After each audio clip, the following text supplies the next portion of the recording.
Lynn Rowe, Certified Financial Planner in the house. You're a CFP. I know that you know this stuff because you've studied it.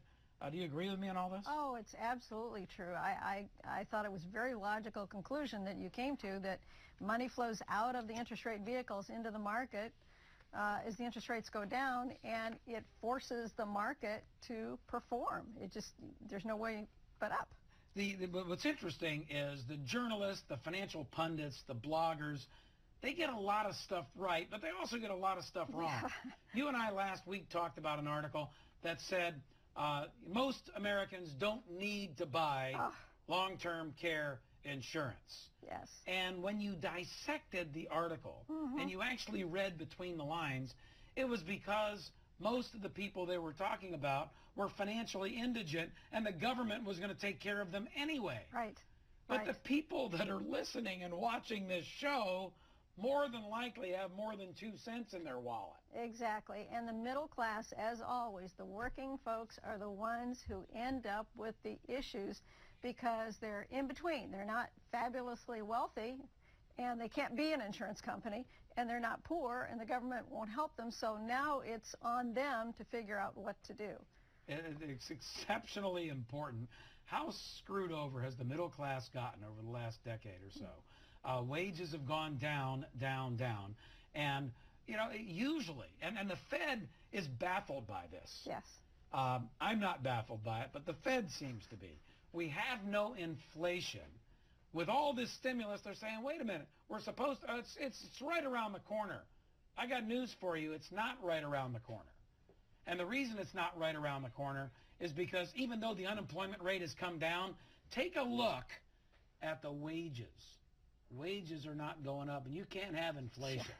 You cannot have price pressure if you don't have middle-class wages going up. And that's where the rub is. And when we talk about things like health care and long-term care, who gets hurt the most? The people in the middle. If you don't have money, the government takes care of you.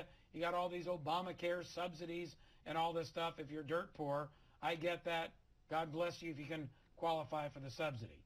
But if you make almost any amount of money, you have a real job, you're not going to get much of a subsidy at all, and there's a disincentive in many instances for you to even improve to make more money, because then you lose the subsidy on one side, and now you're faced with paying for health care for yourself, and the Obamacare doesn't cover long-term health care. Absolutely not. And you know, people are pressured right now, Ray. They're caught between the important and the urgent.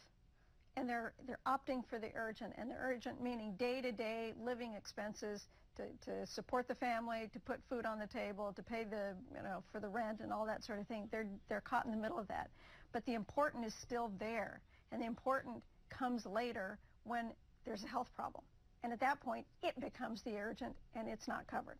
65-year-olds, pay close attention, because 70% of you will need some kind of care. How are you going to pay for it? $6,000, $7,000, $8,000, $10,000 a month. How are you going to pay for it? That middle-class 401k plan that you have, that middle-class bank account that you have, that middle-class stock portfolio that you have will vanish like that. Unless you have a strategy in place. When we come back from the break, Lynn is going to give you a strategy, even if you don't think you can afford it, which I'll bet you, if you work real hard, you can afford something. Critical care benefit, chronic illness benefits, linked benefits, some kind of a benefit. When we come back, we're going to talk about that on the Rowe Lucia Show. You know, recently, Financial Engines, a big consulting firm that deals with 401ks and retirees, did an online survey. And they asked the question, when we say retirement, you say, and then people got a chance to fill in the blanks. Lynn Rowe joining me on the program. I want my LTC.net is here. Lynn, allow me to read the top 10 response. Okay. The number one response was old. Ew. Ew is right. When we say retirement, you say old, excited, happy, long time away. Then scared, nervous, anxious, worried, good, and sad. What comes to mind? all of those things. You know, one of the things that comes to mind is what we were talking about earlier, and that is the fact that health care is something that we consider important but not urgent, because we're still working, we're still healthy, and we kind of put it off and we'll take care of that mañana. And so things get neglected, like taking care of long-term care. Now, you like surveys. Here's a survey that was done recently. 73% of the people surveyed said that they did not have a clue what they would do if they got a call from a family member about the fact that they have a family member needing care. So they wouldn't know where to start. And that's what happens when people say, I'm going to self-insure. You're really delegating it to the family because you're not going to be there. And a recent study showed that women who provide 36 or more weekly hours of care to a disabled spouse were almost 6 times more likely than non-caregivers to experience depressive or anxious symptoms. Yeah, we've talked about this before, how the caregiver really gets hosed in the deal and ends up with a shorter life expectancy in many instances than the actual person they're caring for. Right. Now, we've got an interview that we've been listening to for the last few weeks, and we're going to continue that interview today. It's a lady who is a retired nurse whose husband developed ALS. Nothing that can be predicted in the family history. You know, you can't go out and find out that you have a, pre-condition kind of concern. It's something that happens to people. I got a call today from a gentleman whose son now has Parkinson's. These are not things that you can predict. So assuming that you'll know what's coming is not a good idea. But I want to play the ones that we've listened to and then the new portion of this. So we can do that now? I would certainly recommend that people have this long-term care insurance option because the claim has to be opened at such a tough time. It was getting to the point where I really didn't want to leave him alone in the house, and I needed to be able to get out to do errands and so on. I think it would have been much harder on both of us, both physically and mentally, if we hadn't had that break of person to come in and help with the care. But it appealed to people who had been trained. So really what we have here is a retired nurse whose husband ended up needing care. Right. She's obviously trained to provide the care. You can just hear it in her voice. She's totally burnt out. She's very tired. She did try to do the care in the beginning, but like she said, it was wearing on both of them. I mean, you lose patience with each other, in addition to the physical stress. Yeah. Now, here's the continuation of that. Right. With these were folks from an agency.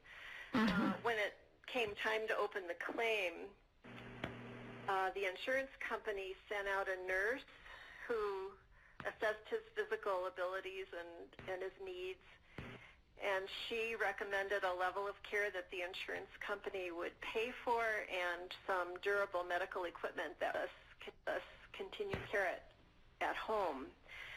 And the insurance company then sent us a list of agencies that they'd worked with before that were in our county. And I called a local one, and we were very happy with their help. They matched us up with some really good caregivers. Yeah, so there you find out how beneficial not only the money is, but the relationship and what the insurance companies, the steps that they take to help the caregiver go through that. Huge. It's a support system. It's not just a check from a company. These people, according to her, were actually in touch with her on a regular basis. They helped her. They gave her a list, as she said, of caregivers. Doesn't mean that the insurance company required that she use those caregivers. It means that they had been vetted, that they knew about these caregivers, that they were pluses, that they did a good job. Because the insurance company wants them to do a good job. They are going to monitor it. It's not just going to be, here you go, here's a check, good luck, you're on your own. That's not how it works. People think the insurance companies are the big bad wolves out there, and in reality, they're not in the business of saying no. They're in the business of saying yes. They're in the business of the law of large numbers. They know there are going to be claims, and they also know that they have to pay those claims and take care of those claims. But you vet a lot of the insurance companies themselves, do you not? Oh, absolutely, absolutely. You know, one of the things that we do in planning with people across the country for their retirement is we look at all the carriers on a side-by-side, apples for apples. And that way they can see who's going to give them the most bang for the buck. And then we find out who that is, because it does change from state to state and age to age and couple to couple. It just does, because the dynamics of that insurance company in that state. So once we find out who the one that's, the carrier that's going to give them the best bang for the buck is, then we could go in and tweak it and make it fit them rather than them trying to fit the premium. Yeah, and you're not the so-called one-trick pony here. You're not just in your toolkit just carrying around one particular solution to the long-term care problem. No, because as we've talked about before, there are policies where you can actually transfer an asset and you take it from one pocket and put it into your other pocket, and that actually is matched more than you put in, substantially more than you put in if you need the care, but it doesn't go away if you need the money back, or if you end up passing and not needing care, you leave it to the family, and generally it's 2 or 3 times more than you put in again. So it's a plus. But if people don't have those resources and they have the cash flow, let's say they just finished paying off college for their kids, and they've got the cash flow now, but they're not retired yet, but they know in retirement their income's going to go down, we can do kind of a short pay situation, where like a short mortgage, where you stuff the money in and you end up paying it up. And then cash flow is a concern, then we can do other things with it and reduce some of the benefits. We can reduce the cost of living. We can do future increase options rather than cost of living. I mean, there's so many ways to make it fit you. And some is better than none, and it needs to be a solution, not another problem. Yeah, and it's so critical. And it's hard, because I know, as you know, I did financial planning for many, many, many years. And it was one of those uncomfortable things that most of us, especially when you're managing money and, you're wearing nice suits and pocket squares and nice hankies and all that stuff, you don't want to talk about the ugly stuff. And anybody that's gone through that knows how ugly it is. We all want to focus on, hey, look at my track record. Look at my mutual fund. Look at my actively managed funds. But nobody wants to get into the weeds on long-term health care. This happens to be where you live. You live in the weeds. How do you do that and keep your sanity, by the way? Well, it's just a matter of helping people to really see the facts and understand and accept those facts. But you're right. I deal with this with financial planners a lot, who want to get into the game, but they just don't get it. They don't understand. And what they'll do is maybe take an application and put it in, and sure enough, their client gets turned down, because there were health issues that they didn't find out about. They didn't bother to shop. They didn't bother to do a pre-qualify. Oh, you bring up a really good point. I'm sorry to interrupt you, but yeah, it piqued my interest on something. If you don't do your homework up front, yes, and you submit an application, this goes back to my many years in the insurance business. Put these clients in a box. You put them in a box because there's this MIB form, the Medical Information Bureau, that shares that information with all of it. You're actually signing a form saying it's okay to share into this sort of general registry where everybody gets to tap into it. Yeah. And so the agent is critical. You need to go to the right company first, where you've already talked to them about that particular ailment. Or if you have a situation, Ray, where we've done the pre-qualifying and we get, 3 no's and 2 yeses, I'm going to apply with both of those yeses simultaneously. And I'm going to tell those insurance companies, hey, there's another app pending. So we're shopping rates. So that gives incentive for the insurance companies to actually think, okay, well, we're in a competition situation. And I've had situations where one carrier came back and declined, and another one came back with a standard rate. I only do business on this program with true professionals. Lynn Rowe happens to be one of those. And you need to talk with her. You don't need to buy anything, but you do need to talk with her. You can tell she's extremely passionate about this. If you have loved ones that you really care about, or if you're one of those 73% that you just talked about that wouldn't have a clue, it's probably more like 99% that don't have a clue what to do if a loved one ends up needing care. And by the way, you should know this, because I have done my homework. 37% of all people that need this kind of coverage are under the age of 65. Yes. So don't just think it's for the old people in that survey. So here's what I want you to do.